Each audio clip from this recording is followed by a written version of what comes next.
ఈరోజు వీకెండ్ కదండి. Weekend lesson ఈ టాపిక్ గురించి మాట్లాడతాను. ఏంటది? వై మార్కెట్స్ ఆర్ వోలటైల్, తర్వాత మార్కెట్ని కదిలించే అంశాలు ఏమిటి, మార్కెట్ కదలికలు ఎలా ఉంటాయి. ఈ టాపిక్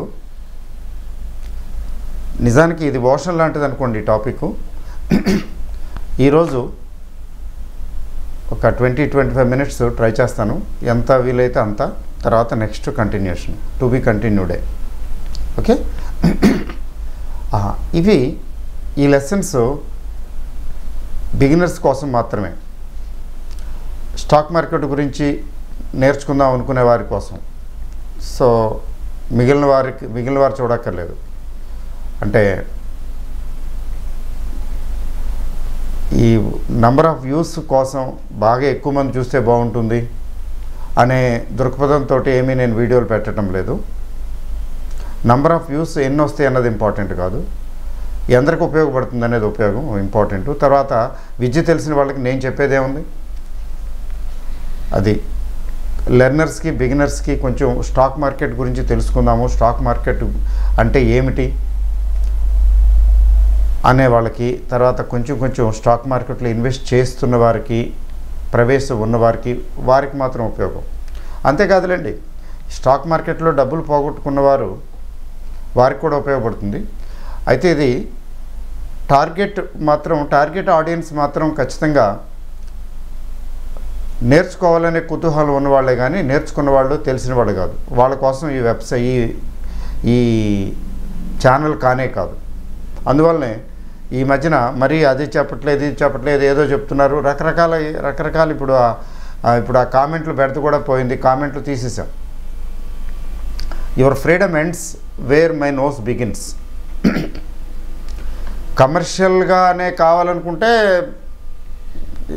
ఆ పెట్టే వీడియోలు, ఆ మసాలా పద్ధతులు వేరుగా ఉంటాయి, అంత అవసరం లేదు. ఎంతమంది చూస్తారు, ఎంతమంది ఎవరికి నచ్చిన వాళ్ళే చూస్తారు, పర్వాలేదు, ఇబ్బంది ఏం లేదు. నచ్చని వాళ్ళు ఎలాగో చూడరు.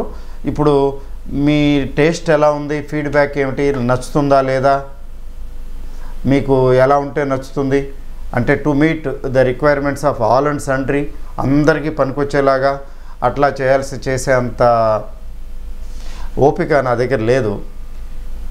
కాబట్టి ఇది ఎవరికి పనికొస్తుందో వాళ్ళే చూస్తారు. ఫీడ్బ్యాక్ కూడా నాకు అనవసరం అనిపించింది, ఫీడ్బ్యాక్ కూడా అక్కర్లేదు. Thank you very much. అది చూడండి, మీకు నచ్చితే చూడండి, లేకపోతే మీ ఇష్టం. ఎందుకంటే ఇక్కడ ఆప్షన్ కూడా లేదు, మీ చాయిస్ అంతా మీ చేతిలో ఉంది. నేను ఏ టాపిక్ గురించి చెప్పాలనుకుంటున్నానో అర్థమైంది కదా, సింపుల్. ఇది కొత్త వాళ్ళకి ఏమేమి తెలియవు అనే అంశం మీద మనం ప్రొసీడ్ అవుతున్నాం. కొత్త వాళ్ళకి ఏమేమి తెలియవు అంటే ఇదొకటండి, మార్కెట్స్ వాలటైల్గా ఉంటాయి. వాలటైలిటీ అంటే ఎక్కువ ఫ్లక్చుయేట్ అవుతూ కదలికలు అటు ఇటు పైకి కిందకి వస్తూ పోతూ ఉంటాయి. తర్వాత మార్కెట్లో వచ్చేటటువంటి అలజళ్ళు రోజు మార్కెట్లో చేంజ్ వస్తుంది, గమనించారా? ఒకరోజు 100 పాయింట్లు పెరుగుతుంది, లేదా 150 పాయింట్లు తగ్గుతుంది, ఒక్కో రోజు అసలు ఏమి చేంజ్ అని అక్కడక్కడే ఉంటుంది. ఇది రోజు పెరుగుతుంది, రోజు తగ్గుతుంది, రోజు పెరుగుతుంది, రోజు తగ్గుతుంది.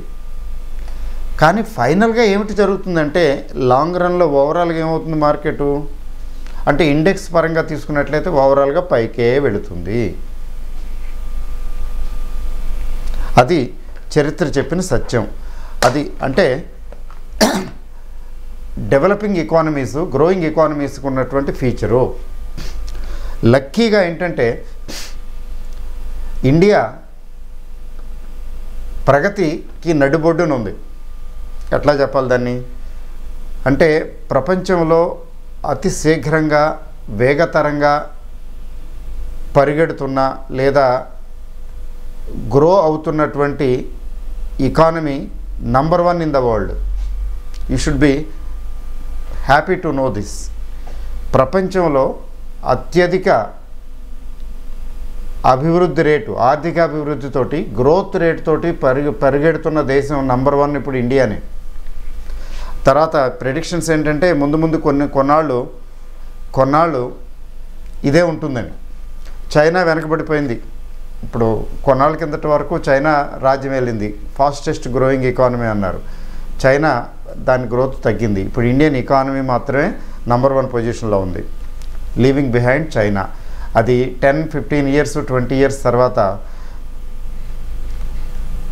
మరింత ప్రగతి సాధించే అవకాశం ఉంది. తర్వాత ఇండియాని ఏంటంటే డెవలప్డ్ ఎకానమీ, ఇప్పుడు డెవలపింగ్ ఎకానమీ వల్ల డెవలప్డ్ ఎకానమీ అయిపోతుంది, అభివృద్ధి చెందిన దేశం అవుతుంది. దాని తాలూకు ఇది చూడటానికి నేనున్నా లేకపోయినా మీరందరూ ఉంటారు, మీలో చాలామంది ఉంటారు. సో అప్పుడు ఎప్పుడైనా ఈ వీడియో చూస్తే అప్పుడు ఆయన చెప్పారు నిజంగానే అట్లాగే అనిపిస్తుంది. నేను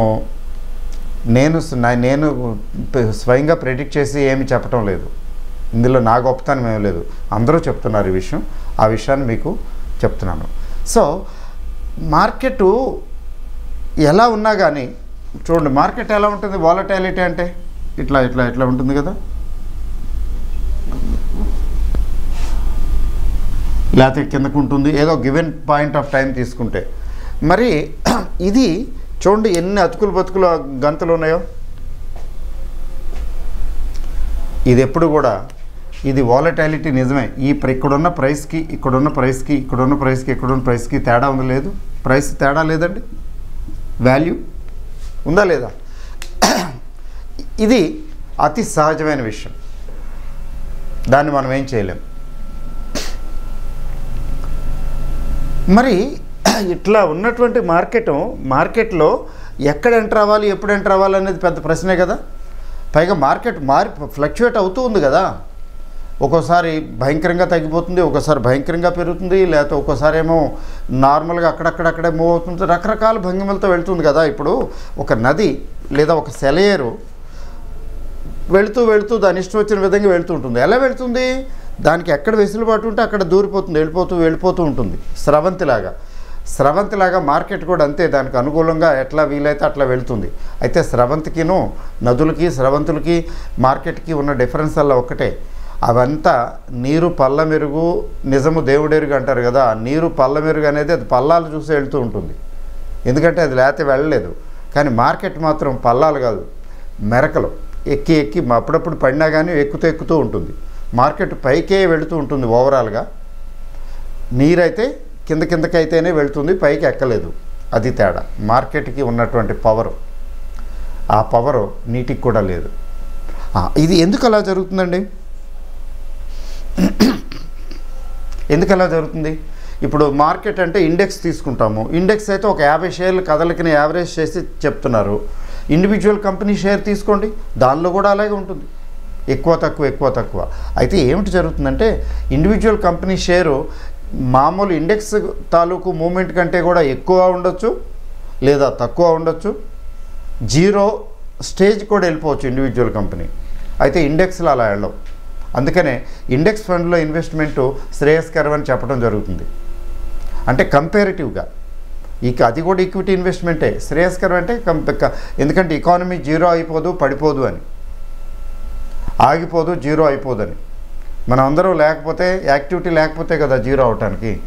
మనం అందరూ ఉన్నాము, రోజు పొద్దున్న లేవగానే బ్రష్ చేస్తున్నాము, రాత్రి పడుకునేటప్పుడు మళ్ళీ పాలు తాగి పడుకుంటున్నాం, లేకపోతే ఏదో తిని పడుకుంటున్నాం, ఏదో చేస్తున్నాము. అంటే వస్తు సేవల్ని మనం యూజ్ చేస్తున్నాం, కన్జ్యూమ్ చేస్తున్నాం. వస్తు సేవలు యూజ్ చేస్తున్నాం, కన్జ్యూమ్ చేస్తున్నాం కాబట్టి వాటిని పొందటానికి డబ్బులు సంపాదిస్తున్నాం. అవి తయారు చేసేవాళ్ళు అమ్మి డబ్బులు సంపాదిస్తున్నారు. అంటే ఎకనామిక్ యాక్టివిటీ ఆగిపోదు. ఎందుకంటే మానవ శరీరం భగవంతుడు ఇచ్చాడు, దానికి రోజు ఇంధనం కావాలి, ఎన్నో సౌకర్యాలు కావాలి. వీటన్నిటికీ ఇదొక మాయా ప్రపంచం అనండి, ఎలా అనండి, మొత్తానికి అవన్నీ ఉన్నాయి. అవన్నీ ఉండగా ఎప్పుడు ఎకానమీ 0 అవ్వదు. ఏ ఎకానమీ 0 అవ్వదు. కొంచెం స్లోగా వెళ్ళొచ్చు అంతే తేడా, లేదా ఫాస్ట్గా వెళ్ళొచ్చు. సో ఇక్కడ ప్రైస్ ఫ్లక్చుయేషన్స్ ఉంటాయి కదా. ఎందుకుంటాయంటే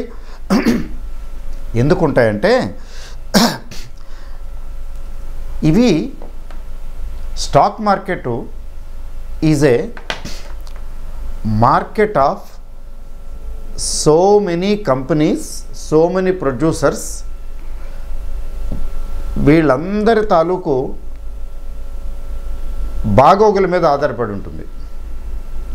అంటే కంపెనీలు లాభాలు గడిస్తూ ఉంటే మార్కెట్లో వాటి ధరలు పెరుగుతూ ఉంటాయి. కంపెనీలు నష్టాలు చవిచూస్తూ ఉంటే వాటి ధరలు తగ్గుతూ ఉంటాయి. అంటే కంపెనీస్ గూడ్స్ సర్వీసెస్ ప్రొడ్యూస్ చేసే కంపెనీల తాలూకు షేర్ల ధరలు కదా మార్కెట్లో కోట్ అవుతున్నాయి. అక్కడ మార్కెట్కి వెళ్ళి ఆ కంపెనీని కొంటాను, ఈ కంపెనీ కొంటాను, ఇందులో ఎన్ని షేర్లు కొంటాను, అందులో అన్ని షేర్లు కొంటాను. డిఫరెంట్ కంపెనీస్లో మనం షేర్లు కొంటాం లేదా అమ్మటం ఎందుకు చేస్తున్నాం? బాగుంటుందని కొంటాము, బాగోదనుకుంటే వదిలేస్తాము. ఇది జరుగుతున్నది కదా. ఈ షేర్ల ధరలు ఎప్పుడు కూడా మీరు ఇండెక్స్ తీసుకున్నట్లే, ఇండెక్స్ని పక్కన పెడితే షేర్ల ధరలు కూడా పెరుగుతూ తగ్గుతూ ఉన్నాయే. ఎందుకని అలా జరుగుతుంది అంటే దీనికి మెయిన్ రీజన్ ఏంటంటే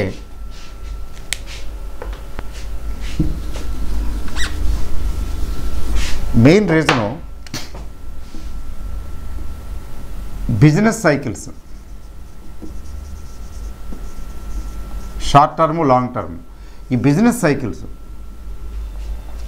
లేకపోతే ట్రెండ్, ఈ బిజినెస్ సైకిల్స్ ఏంటంటే ఎకానమీ, మాకు ఎకనామిక్స్ చెప్పే మాస్టర్ పాపం ఆయన economics is a vicious circle అనేవాడు. విషియస్ సర్కిల్ అని, విషవలయం అనేవాడు. తెలుగులో విషవలయం అని. నేను తెలుగు మీడియంలోనే చదువుకున్నానండి. విషవలయము అంటే ఏంటంటే ఈ ట్రేడ్ సైకిల్స్, బిజినెస్ సైకిల్స్ అంటారే, ఇలా పైకి వెళ్ళేవి కిందకు వస్తాయి పైకి వెళ్తాయి. ఇలా ఇంతే పైకి కిందకి ఇలా మూవ్ అవుతూ ఉంటాయి.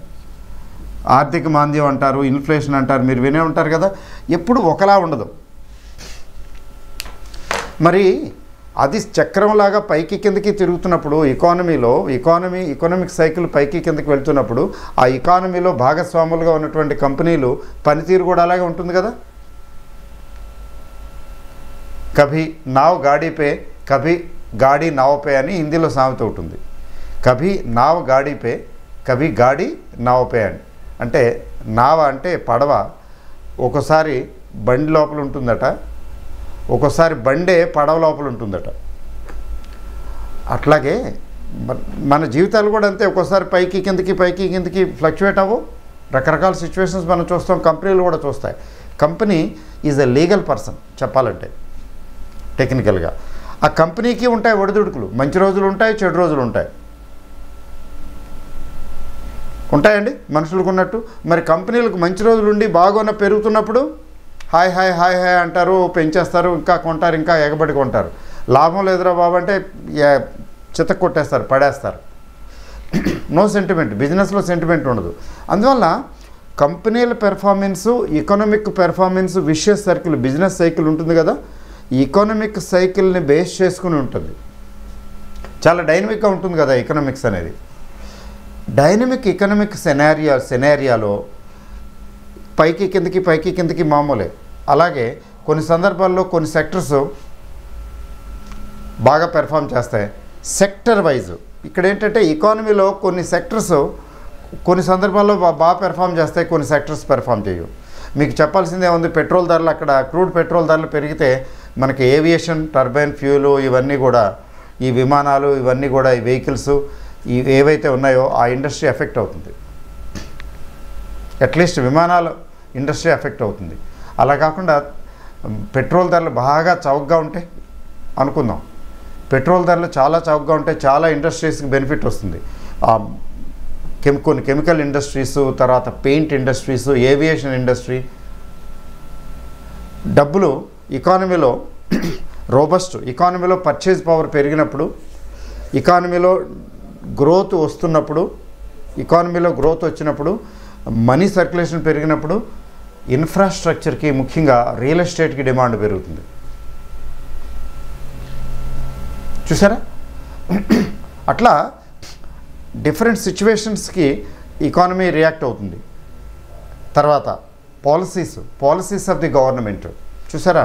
గవర్నమెంట్ తాలూకు పాలసీలు, తర్వాత క్రెడిట్ పాలసీ, ముఖ్యంగా ఆర్బీఐ క్రెడిట్ పాలసీలు, గవర్నమెంట్ పాలసీలు, ఆర్బీఐ క్రెడిట్ పాలసీలు కొంచెం దే మూవ్ ఇన్ ట్యాండమ్.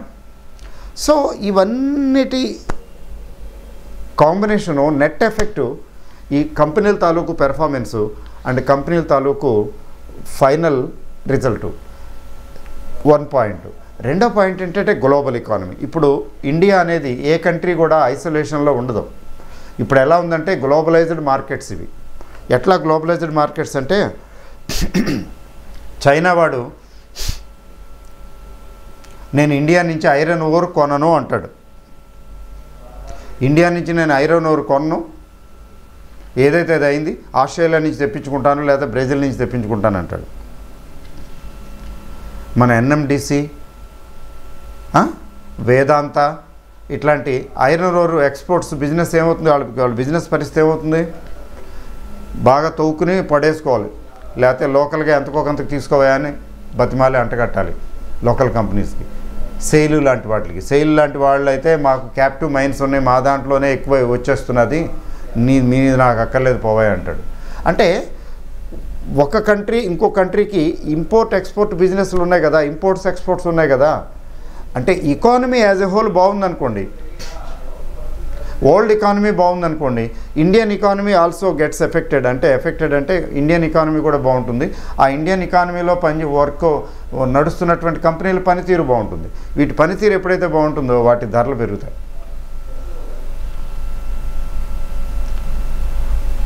అయితే ఈ ఫినామినా ఇదంతా కూడా రిలేటివ్లీ మీడియం టు లాంగ్ టర్మ్లో చూసుకోవాలి. షార్ట్ టర్మ్లో anything can happen. Short term ఎలా ఉంటుందంటే షార్ట్ టర్మ్లో బాగా తగ్గొచ్చు, బాగా పెరగచ్చు, that is a temporary thing. But ఓవరాల్గా తీసుకోవాలి. ఓవరాల్గా మనం ఇన్వెస్ట్ చేసేవాళ్ళు జనరల్గా what the investors don't know, you know, ఏదైనా ఒక షేర్ కొంటారు, కొనగానే అది తగ్గుతుంది. నెల రోజుల్లో కంగారు పడిపోతారు. 2 నెలలు 3 నెలలు కూడా అలా తగ్గుతూ ఉంటే ఇంక చేతులు ఎత్తేస్తారు. ఏమిటైపోతుంది, రాత్రులు నిద్ర పట్టదు. స్టాక్ మార్కెట్కి 2 నెలలు 3 నెలలు 6 నెలలు సంవత్సరం నథింగ్ అండి. It is nothing. అంటే మీకు ఎట్లా చెప్పాలంటే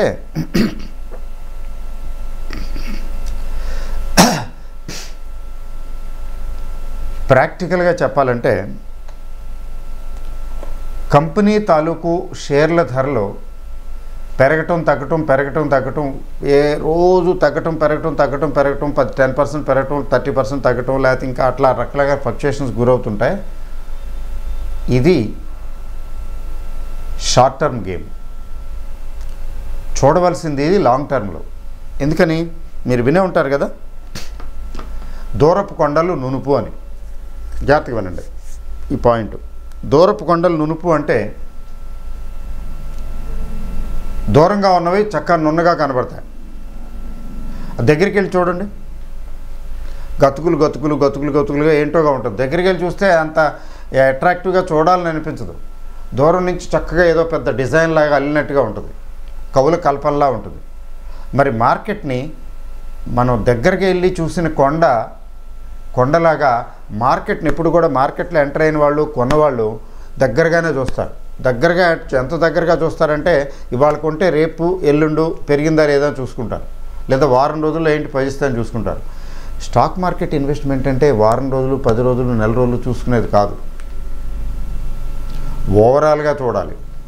ఓవరాల్గా చూడాలంటే జాగ్రత్తగా స్టడీ చేసి కాస్త మంచి కంపెనీల్లో ఇన్వెస్ట్ చేయాలి.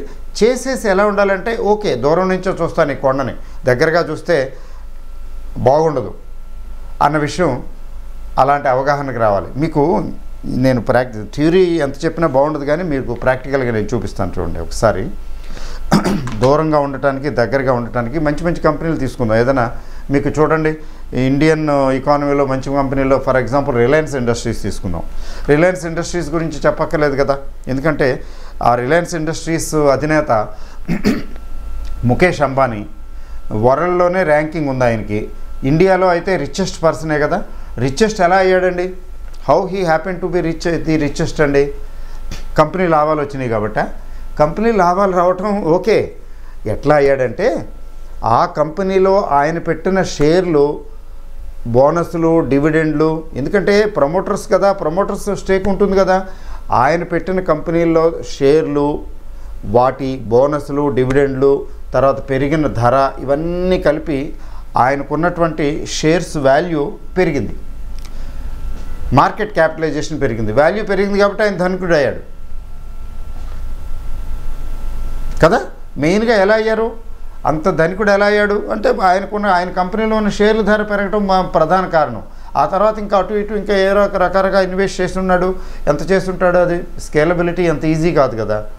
బట్ అది మంచి కంపెనీ కదా, అందరూ ఒప్పుకుంటారు కదా, పైగా చక్కగా నడుస్తున్నది కదా, ఇప్పుడు ఈ మధ్యకాలంలో తీసుకున్నా కూడా నడుస్తున్నది కదా. లెటస్ సి, నేను చూస్తాను, చూడండి, మీకు చూపిస్తాను. రిలయన్స్ ఇండస్ట్రీస్ జస్ట్ మీకు ఐడియా వస్తుంది.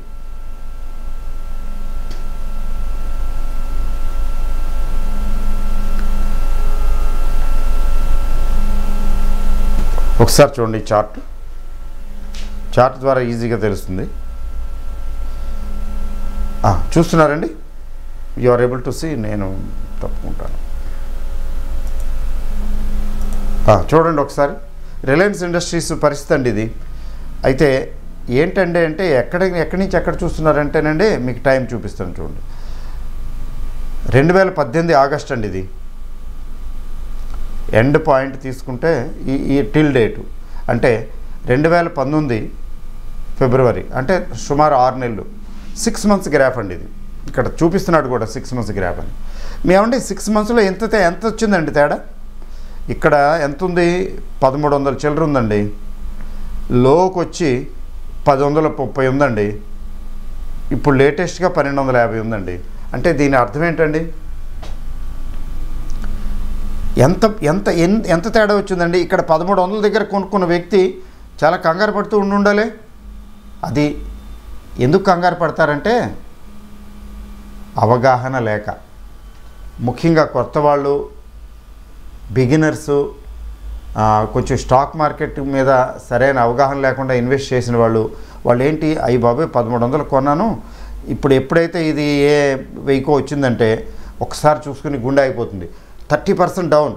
రిలయన్స్ ఇండస్ట్రీస్ ఇంత మంచి కంపెనీ అనుకుంటే ఏంటి, ముఖేష్ అంబానీ ఏం చేస్తున్నాడు, శుభ్రంగా తాగి పడుకుంటున్నాడేమో, అంటే సారీ ఏంటి పట్టించుకోవట్లేదా ఏంటి, కంపెనీ ఏమైపోయింది దీనికి, ఇంకో ఏమైపోయింది, అమ్మో బాబు అని. అది చూడండి ఈ స్టేజ్లో కూడా, అంటే జనవరి వరకు కూడా 1190, మళ్ళీ ఒక్క నెలలో 1200 1300కి వచ్చేసింది, అంటే ఆల్మోస్ట్ సేమ్ లెవెల్కి వచ్చింది. ఈ 6 నెలల్లో ఎంత ఫ్లక్చుయేషన్ వచ్చిందండి.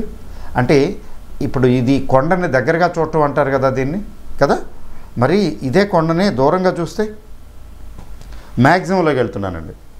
ఈ డీల్ అన్నీ కూడా డివిడెండ్లు అండి, ఇవన్నీ అలంకారాలు లేదు గోపురాల్లాగా, అంటే డివిడెండ్లు ఇచ్చినవి. బి అని ఉంటే బోనస్ అని, అక్కడక్కడ బి కూడా ఉంది. చూడండి, దీని సుదీర్ఘ చరిత్రలో ఒక స్టేజ్ తీసుకుంటున్నాను, మరి ఎక్కువ లాంగ్ చూపించడం లేదు ఇందులో. చూడండి, ఇది నేను పాయింట్అవుట్ చేసింది రిలయన్స్ ₹62.93 ఉందండి, ₹62 ఉంది. 2000 సంవత్సరంలో ₹62 ఉంది, అంటే కొంచెం స్ప్లిట్లు బోనస్లు అవి ఉండుంటాయిలేండి అనుకుందాం.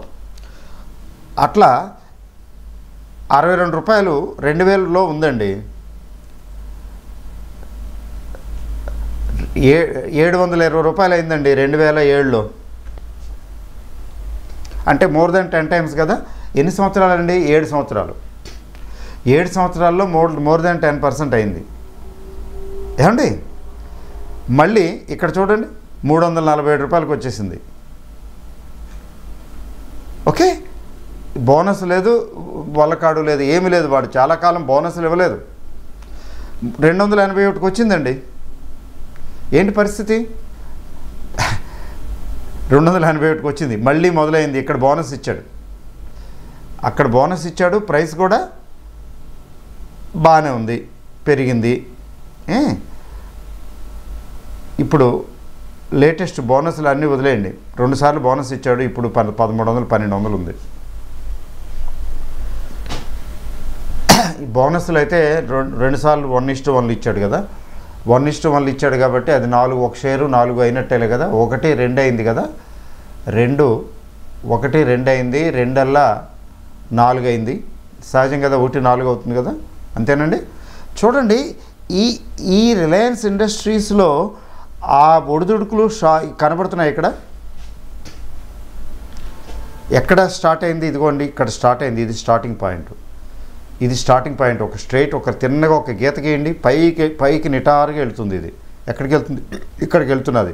అంటే ఓవరాల్గా పైన ఉందా కింద ఉందండి? పెరిగిందా తగ్గిందా? ఎంత పెరగటం? చాలా పెరిగింది.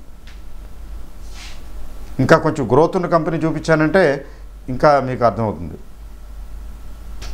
సో షార్ట్ రన్లో ఫ్లక్చుయేషన్స్ ఉంటాయి. మరి ఫ్లక్చుయేషన్స్ ఉంటాయన్న విషయం అర్థం కాక నేను ఏం చేస్తున్నానంటే ఇప్పుడు ఇంకో కంపెనీ చూపిస్తున్నానండి. అది పేజ్ ఇండస్ట్రీస్. ఎందుకంటే పేజ్ ఇండస్ట్రీస్ గురించి ఈ మధ్యన మెసేజ్లు పెట్టేస్తున్నారు, సార్ ఏమైంది సార్, పేజ్ ఇండస్ట్రీకి ఏమైంది సార్ అని. పేజ్ ఇండస్ట్రీకి ఏమైంది చూద్దాం. చూడండి ఒకసారి పేజ్ ఇండస్ట్రీస్. సింపుల్గా అండర్వేర్స్ అమ్ముకునే కంపెనీ. అసలు ఎంత గ్రోత్ వచ్చిందంటే మీరు ఊహించలేరు, అంత గ్రోత్ వచ్చింది. ఏమండి ఈ పేజ్ ఇండస్ట్రీస్ పొజిషన్ ఒకసారి చూడండి.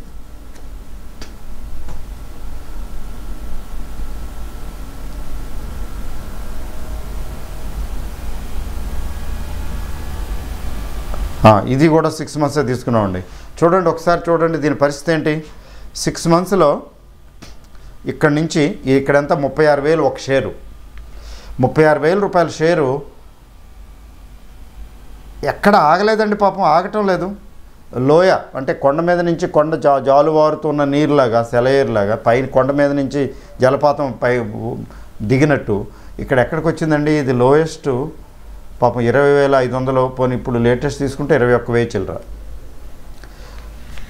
ఏమండి 35,000 నుంచి 21,000కి వచ్చింది. ఇప్పుడు దీన్ని ఏమంటారు? అంత అయిపోయిందా అంటే అయిపోవచ్చు, అది వేరే సంగతి, అవ్వదని కాదు, ఇప్పుడు అయిపోయినట్ట. చూడండి ఎంత ఫ్లక్చుయేషన్ కనబడుతున్నది. కొన్ని కంపెనీలు అయితే కిందకి పైకి కనబడతాయి. ఇప్పుడు చూడండి 1 ఇయర్, లాస్ట్ 1 ఇయర్లో చూడండి దీని పరిస్థితి. ఇక్కడ బయలుదేరి డిమానిటైజేషన్ టైంకి ముందు అక్కడి నుంచి ఎక్కడికి వచ్చింది? పీక్ వచ్చింది. మళ్ళీ ఏమైందండి? కిందకి పర్వతంలాగా మళ్ళీ అక్కడికే వచ్చింది. ఎక్కడి నుంచి మొదలైందో అక్కడికే వచ్చింది. అంటే ఇప్పుడు ఏంటిది? 1 ఇయర్ చూడండి ఎంత ఫ్లక్చుయేషన్ వచ్చింది. మరి లాంగ్ రన్లో చూద్దామా, ఓవరాల్గా చూద్దామా? ఇప్పుడు ఒకసారి చూడండి. ఇది ఓవరాల్గా ఇది పెరిగిందా తగ్గిందండి? బాగా నెట్ట నిలువుగా కోత కోసినట్టు పడిపోయినట్టు కనబడిందే 6 నెలలకు చూస్తే. మరి ఇక్కడ ఏమైందండి? ఇక్కడ చూపిస్తాను చూడండి. ఫస్ట్ ఇక్కడ నుంచి 270 రూపాయలు ఉంది ఇది షేరు. ఈ 270 రూపాయలు డివిడెండ్లు, ఈ డీల్ అన్నీ కూడా డివిడెండ్ ఇచ్చుకుంటూ బోల్డ్ అంత డివిడెండ్లు, ఈ ఇచ్చిన డివిడెండ్లు అన్నీ యాడ్ చేసుకుంటే బోల్డ్ అవుతుంది. ఇక్కడికి వచ్చేటప్పటికి 34,000 చిల్లర. 240 రూపాయల షేరు 34,000 అయిందండి. ఎక్కడి నుంచి తీసుకున్నాను నేను? 2007లో తీసుకున్నాను. 2007 నుంచి 2019కి వచ్చేటప్పటికి ఎన్ని సంవత్సరాలు అయిందండి? Hardly 12 years. 12 ఇయర్స్లో ఇది ఎంత అయిందండి? డివిడెండ్లు అవి నేను లెక్క వేయటం లేదు, 35,000 అయింది. 270 రూపాయల షేరు 35,000 అయింది. మరి మధ్యలో ఎక్కడా తగ్గలేదండి? తగ్గటం పెరగటం చేయలేదా? ఎన్నిసార్లు చేయలేదు? అవన్నీ కనపడుతున్నాయి ఇక్కడ? కనపడలేదే. అంటే మీకు షార్ట్ రన్లో దగ్గరగా చూసిన కొండలా ఉంటుంది, లాంగ్ రన్లో అయితే అసలు పిక్చర్ కనబడుతుంది. గ్రోయింగ్ కంపెనీ, మంచి కంపెనీ, రీజనబుల్లీ గుడ్ కంపెనీ అయితే, ఏమండి రీజనబుల్లీ గుడ్ కంపెనీ అయితే పెరుగుతుంది అని అలా అని చెప్పి మధ్యలో తగ్గదనేం లేదే. తగ్గుతుంది కానీ మళ్ళీ పికప్ అవుతుంది. మరి ఇండెక్స్ తీసుకుంటే ఇది ఇండివిజువల్ షేర్లు ఏదైనా కావచ్చు, 0 అయిపోవచ్చు. కానీ ఇండెక్స్ అయితే ఇండెక్స్ 0 అవుతుంది కదా. ఇండెక్స్ తీసుకున్నట్లయితే ఎప్పుడు కూడా పైకి వెళుతూనే ఉంటుంది. కానీ ఏకధాటిగా స్ట్రైట్ లైన్లో వెళుతున్నదా? తగ్గుతున్నదా? ఒకసారి ఆ మధ్యన చూసారు, ఈ మధ్యకాలంలో మనకి చూడటానికి అవకాశం కలిగింది. ఏంటి? బడ్జెట్ తర్వాత బాగా తగ్గింది కదా మార్కెట్. ఈ మధ్యన సెప్టెంబర్ అక్టోబర్లో ఏమైందండి? ఏవేవో కారణాలు చెప్పారు, కారణాలు చెప్తారంతే. మీరు బడ్జెట్ తర్వాత చూడండి, తర్వాత మళ్ళీ ఇంకొకసారి రెండోసారి ఈ మధ్యన సెప్టెంబర్ అక్టోబర్ నవంబర్ నెలల్లో చూడండి ఏమైంది? 10,000కి వచ్చింది ఇండెక్స్. 11,000 చిల్లర నుంచి 10,000కి వచ్చింది. అంటే అట్లా దాన్ని తీసుకుంటే ఎంత లోయలా కనబడుతుందో దగ్గరగా చూస్తే, 6 నెలల గ్రాఫ్ చూస్తే దగ్గరగా ఏదో లోయలాగా కిందకి పడిపోయాం, అధపాతాళానికి అంటుకుపోయాం అన్నట్టు కనిపిస్తుంది. బట్ ఓవరాల్గా చూడండి, మీరు హోంవర్క్ మీరు ఇంటి దగ్గర చూడండి. లాంగ్ రన్లో లాంగ్ తీసుకోండి, మ్యాక్సిమం పెట్టండి, మ్యాక్సిమం పెట్టి చూడండి, పైకే ఉంటుంది. ఇండెక్స్ గ్యారంటీగా పైకే ఉంటుంది. ఎందుకంటే 100తో స్టార్ట్ అయింది. ఇవాళ మీ బాంబే స్టాక్ ఎక్స్చేంజ్ 36,000 37,000 అనుకుంటా, 35,000 36,000 రేంజ్. 100 ఎక్కడ, 36,000 ఎక్కడ, అంటే ఎన్ని రెట్లు పెరిగిందండి? ఏమండి 3,600 రెట్ల, 360 రెట్ల, 360 రెట్లు అయింది. రూపాయి 360 రూపాయలు అయింది. 1,00,000 అయితే 3.5 కోట్లు అయింది. ₹1,00,000 పెట్టిన వాళ్ళకి 3.5 కోట్లు అయిందండి 1,00,000కి 1980లో. ఓన్లీ ఇండెక్సే అనుకుంటే. ఇండివిజువల్ షేర్సే చాలా ఎక్కువ. ఇప్పుడు ఈ పేజ్ ఇండస్ట్రీస్ లాంటిది అయితే ఎంత ఇచ్చి ఉంటుంది? ఆ డివిడెండ్లు ఏంటి, ఆ లోకం ఏంటి? ₹200 షేర్, అది మామూలుగా ₹10తో స్టార్ట్ అయిందే కదా. మరి ఆ 200 దగ్గర నుంచి 35,000, ఇవాళ కూడా 20,000 ఉంది, తక్కువ లేదు. మరి ఐషర్ మోటార్స్ ఇంకా చాలా కంపెనీలు ఉన్నాయి కదా, వీటి పరిస్థితి ఏంటి అంటే, ఎప్పుడు కూడా స్టాక్ మార్కెట్లో ప్రైస్ ఫ్లక్చుయేషన్స్ ఉంటాయి. ఎందుకుంటాయి? ఎకనామిక్ సైకిల్ పైకి కిందకు ఉంటుంది కదా, బిజినెస్ సైకిల్. ఆ బిజినెస్ సైకిల్ని అనుగుణంగా తర్వాత trend market, world economy, Indian economy, government పాలసీలు, రకరకాల కారణాల వల్ల ఈ ఎకనామిక్ సైకిల్ పైకి కిందకి ఇలా తిరుగుతూనే ఉంటుంది. ఈ కింద సైకిల్, ఆ సైకిల్ కిందకు వచ్చినప్పుడేమో మార్కెట్ డౌన్ అంటారు, లో అంటారు, అయిపోయింది అంటారు, ఇంకేముందంటారు, కకావికలం అంటారు, ఏంటంటో కథలు చెప్తారు. కొంతమంది అయితే ఆత్మహత్యలు చేసుకుంటారు, కొంతమంది అయితే మార్కెట్ ఏంటి అంటారు. ఇప్పుడు రకరకాల ప్రవృత్తులు ఉన్న వ్యక్తులు వాళ్ళకి తోచిన విధంగా కామెంట్ చేస్తారు. పైకి వెళ్ళిపోతే ఇంకొక రకంగా కామెంట్ చేస్తారు. ఈ పైకి వెళ్ళటం కిందకి రావటం అనేది ఇది సైకిల్. కాబట్టి ప్రైస్ ఫ్లక్చువేషన్స్ మార్కెట్లో ఉంటాయి. షార్ట్ రన్లో షార్ట్ పీరియడ్లో వచ్చేటటువంటి ప్రైస్ చేంజెస్ని, షార్ట్ పీరియడ్ అంటే 1 ఇయర్ అయితే నా దృష్టిలో షార్ట్ పీరియడే, 1.5 2 ఇయర్స్ కూడా షార్ట్ పీరియడే. ఇప్పుడు నేను రిలయన్స్ చూపించలేదండి, రిలయన్స్ ఎక్కడండి 4-5 సంవత్సరాలు అలా పడుకునే ఉంది. మీరు చూసారా? మీరు చూడండి గ్రాఫ్లో. 4-5 సంవత్సరాలు ఎక్కడున్నావు గొంగళి అంటే వేసిన చోటే ఉన్నాను అని చెప్పింది రిలయన్స్ ఇండస్ట్రీస్ లాంటి మహా కంపెనీ. మామూలు కంపెనీల పరిస్థితి ఏంటి? అంత గొప్ప కంపెనీ అయితే ముఖేష్ అంబానీ కుంగిపోయాడా? 4 సంవత్సరాలు 5 సంవత్సరాల నుంచి ఏంటి ఇక్కడే ఉంది ఇదని ఒకసారి అందుకుంది. అంటే ఓవరాల్గా లాంగ్ రన్ అంటే స్టాక్ మార్కెట్లో ఇన్వెస్ట్ చేసేవాళ్ళు ప్రైస్ ఫ్లక్చువేషన్స్ సహజమని, కుంగిపోకూడదని, పొంగిపోకూడదని, పెరుగుతుంటే పొంగిపోకూడదని, తగ్గుతుంటే కుంగిపోకూడదని, దాని పెర్ఫార్మెన్స్ జాగ్రత్తగా అర్థం చేసుకుని అంచనా వేసుకుని వెళ్ళాలని ఆ విషయం అర్థం చేసుకోవాలి. పైగా day to day price fluctuations, వీటి గురించి నెక్స్ట్ వీడియోలో చెప్తాను. డే టు డే ఫ్లక్చుయేషన్స్ ఎందుకు వస్తాయండి? డే టు డే ఫ్లక్చుయేషన్స్ ఎందుకు వస్తాయి? What are the factors that influence? చాలా ఫ్యాక్టర్స్ ఉన్నాయి. ఆఫ్ కోర్స్ వాటి గురించి డిస్కస్ చేస్తాను నెక్స్ట్ వీడియోలో. టైం సరిపోదు, చాలా ఇప్పటికే టైం అయిపోయినట్టుంది. అక్కడికి స్పీడ్గా బాగా ఫాస్ట్గా మాట్లాడుతున్నాను కానీ అంతే, ఇది ఈ సబ్జెక్ట్ అలాంటిది. సో ప్రైస్ ఫ్లక్చువేషన్స్ వస్తాయన్న విషయం అర్థం కావాలి. అబ్బో కొన్ని ఎవరో అబ్బాయి ఎక్కడో 26,000కో 24,000కో 28,000కో పేజ్ ఇండస్ట్రీస్ కొని అది ఎప్పుడైతే 20,000కి 21,000కి వచ్చేటప్పటికి కకాకులు అయిపోయి పేజ్ ఇండస్ట్రీస్కి ఏమైంది సార్, పేజ్ ఇండస్ట్రీస్ గురించి చెప్పండి సార్ అంటే దట్ షోస్ ఇమ్మెచ్యూరిటీ. అంటే ఏంటంటే సరైన అవగాహన లేకుండా ఇన్వెస్ట్మెంట్ చేస్తున్నారు అని అర్థం. ఓకే అండి. సో షార్ట్ టర్మ్ అవుట్లుక్ మనకు తెలియకుండానే కొండను దగ్గరికి వెళ్ళి చూడటానికి ప్రయత్నిస్తాం. యాక్చువల్గా ఎట్లా చూడాలి? కొండని దూరంగా చూడాలి. అంటే లాంగ్ టర్మ్ పర్స్పెక్టివ్లో ఇన్వెస్ట్మెంట్ ఉండాలి. ఓకే అండి. ఇప్పటికే చాలా ఎక్కువ టైం అయిపోయింది, సారీ. సో నెక్స్ట్ వీడియోలో అంటే రేపటి వీడియోలో దీన్ని కంటిన్యూషన్ చేస్తాను. Thank you.